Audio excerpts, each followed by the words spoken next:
एक सफल चुनाव अभियान को पार करते हुए विश्व को दिखा दिया है कि दुनिया का सबसे बड़ा चुनाव अभियान था।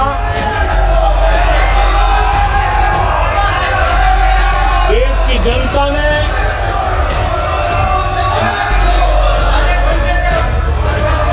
दुनिया के सबसे बड़े चुनाव अभियान में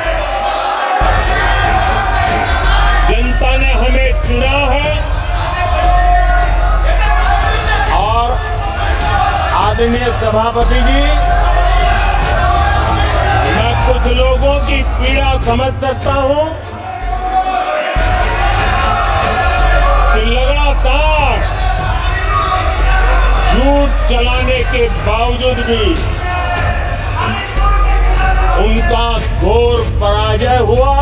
प्रधानमंत्री नरेंद्र मोदी मंगलवार को राष्ट्रपति के अभिभाषण पर लाए गए धन्यवाद प्रस्ताव को लेकर लोकसभा को संबोधित कर रहे थे। पीएम मोदी ने इस दौरान कहा, मैं कुछ लोगों की पीड़ा समझ सकता हूं, क्योंकि लगातार झूठ का प्रसार करने के बाद भी उनकी पराजय हुई। प्रधानमंत्री ने आगे कहा, देश की जनता ने तीसरी बार हमें सेवा करने का अवसर दिया है। देश की जनता की भारतीय जनता पार्टी के 10 वर्ष के ट्रैक रिकॉर्ड को देखा है। पीएम मोदी ने कहा, देश की जनता ने देखा है कि हमारा एकमात्र लक्ष्य भारत सर्वप्रथम है। उन्होंने कहा, हमारा एक ही लक्ष्य रहा है कि भारत प्रथम। हमारी सरकार सबका साथ सबका विकास के मंत्र पर काम करती है। इस विचार को सर्वोपरि रखते हुए हमने देश की सेवा करने का प्रण लिया है। हिंदू हिंसा नहीं फैला सकता, हिंदू नफरत नहीं फैला सकता और बीजेपी 24 घंटा नफरत हिंसा नफरत हिंसा नफरत हिंसा। और जो लोग अपने आप को हिंदू कहते हैं वो 24 घंटा हिंसा हिंसा हिंसा नफरत नफरत नफरत असत्य सत्य असत्य। विषय बहुत गंभीर है। पूरे हिंदू समाज को हिंसक कहना ये गंभीर विषय है। बीजेपी को आपको नहीं नहीं नहीं नहीं नहीं नहीं, नरेंद्र मोदी जी पूरा हिंदू समाज नहीं है, बीजेपी पूरा हिंदू समाज नहीं है, आरएसएस पूरा हिंदू समाज नहीं है। नेता विपक्ष राहुल गांधी ने अपने कल के बयान के बाद मचे बवाल पर किसी भी प्रकार की कोई प्रतिक्रिया नहीं दी है। दूसरी तरफ विपक्ष पर हमलावर सत्ता पक्ष के नेताओं ने एक के बाद एक राहुल गांधी पर हमला करते हुए अपनी भड़ास निकाली है। हालांकि इस दौरान जब पत्रकारों ने उनसे कल के संसद में दिए गए भाषण के विषय में पूछा तो वे कहते हैं, मोदी जी की दुनिया में सच्चाई एक्सपंज हो गई है, लेकिन असलियत में सच्चाई एक्सपंज नहीं हो सकती है। जो मुझे कहना था मैंने कह दिया, वह सच्चाई है। जितनी मर्जी आए एक्सपंज करे, सच्चाई सच्चाई होती है।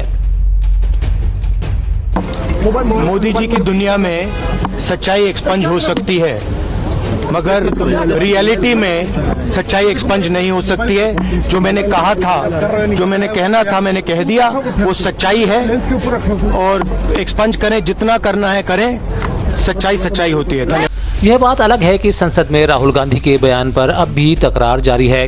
मध्य प्रदेश के सीएम डॉक्टर मोहन यादव ने कहा, लोकतंत्र के सबसे बड़े मंदिर में विपक्ष के नेता ने हिंदू समाज को लज्जित करने वाला बयान दिया है।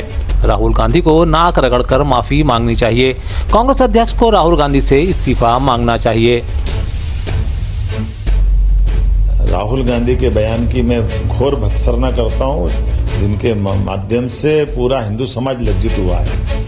लोकतंत्र के सबसे बड़े दुनिया के मंदिर के अंदर नेता प्रतिपक्ष ने जिस प्रकार से हिंदू समाज को लज्जित करने का बयान दिया है, हिंदुओं को हिंसक बताना, ये उनकी कुत्सित मानसिकता के परिचायक के रूप में सामने आया है।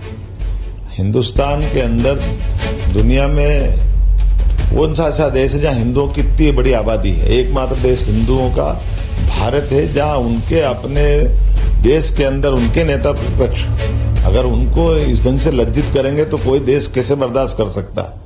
पूरा देश में उबाल है इस बात का। और कांग्रेस के नेता राहुल गांधी को नाक रगड़ के माफी मांगना चाहिए। मुझे जबकि शिवसेना नेता संजय राउत ने राहुल गांधी का बचाव किया है। वे कहते हैं राहुल गांधी ने सभी हिंदू समाज के बारे में कोई भी गलत वक्तव्य नहीं दिया। राहुल गांधी ने कहा था कि मोदी जी यानी हिंदुत्व नहीं है और बीजेपी यानी हिंदू समाज नहीं। हिंदू समाज बहुत बड़ा है जो कि बीजेपी को नहीं समझ आएगा। नफरत फैलाना हिंदुत्व के किसी भी धर्म ग्रंथ में नहीं लिखा है जो बीजेपी इस देश में 10 साल से कर रही है। राहुल गांधी का जो स्टेटमेंट आया वो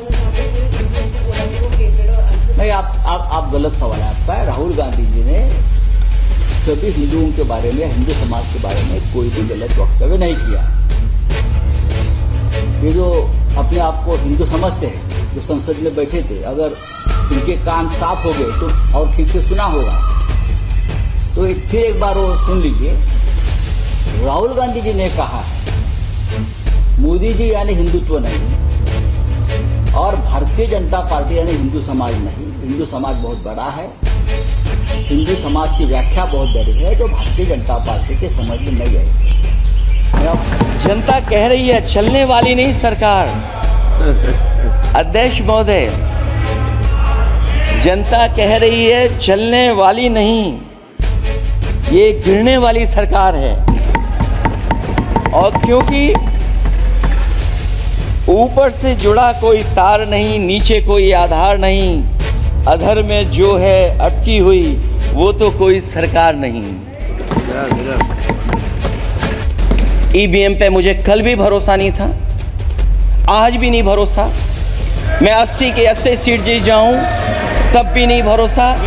और मैंने अपने चुनाव में कहा था अध्यक्ष महोदय कि ईवीएम से जीत करके ईवीएम हटाने का काम करेंगे। न ईवीएम का मुद्दा मरा है न जाएगा खत्म। जब तक ईवीएम नहीं हटेगी हम समाजवादी लोग उस बात पर अड़ग रहेंगे।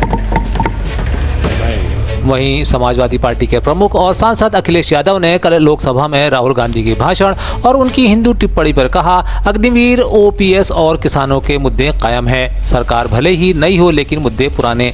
ये भाजपा की रणनीति है। क्या कहना चाहेंगे? अभी जब बोलूं तो आप सुनिएगा। सर, राहुल गांधी के देखिए इश्यूज खत्म नहीं हुए। अग्निवीर एज इट इज है, ओपीएस अभी एज इट इज है, किसान अभी भी एज इट इज है। तो सरकार नई जरूर है लेकिन सब कुछ पुराना है। सब बीजेपी राहुल गांधी के बयान को हिंदू वर्सेस राहुल गांधी बना रही है, इसको लेकर ये कोई नहीं, ये बीजेपी की स्ट्रेटेजी है।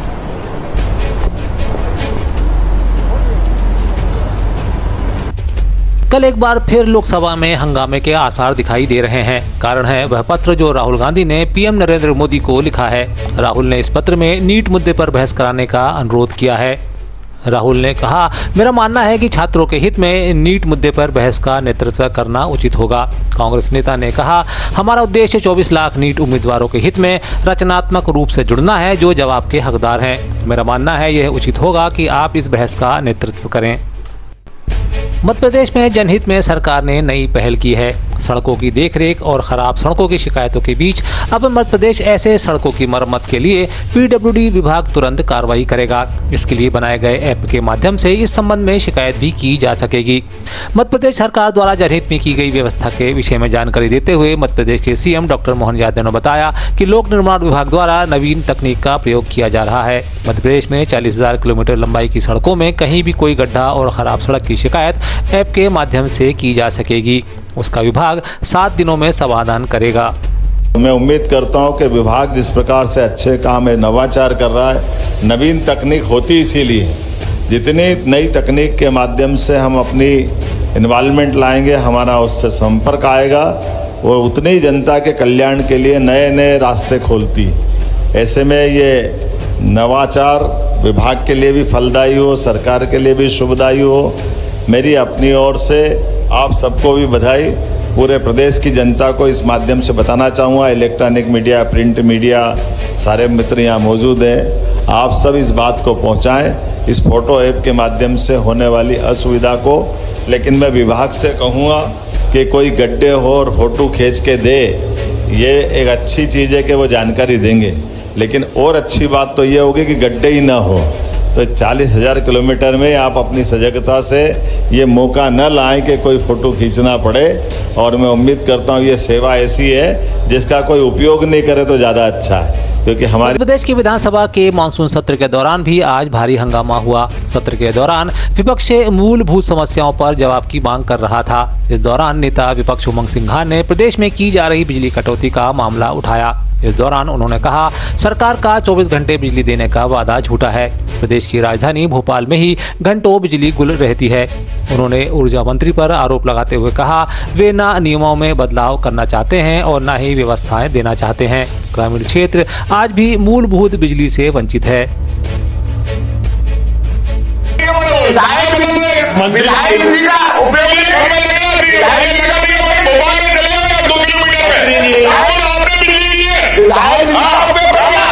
आपको चिंता है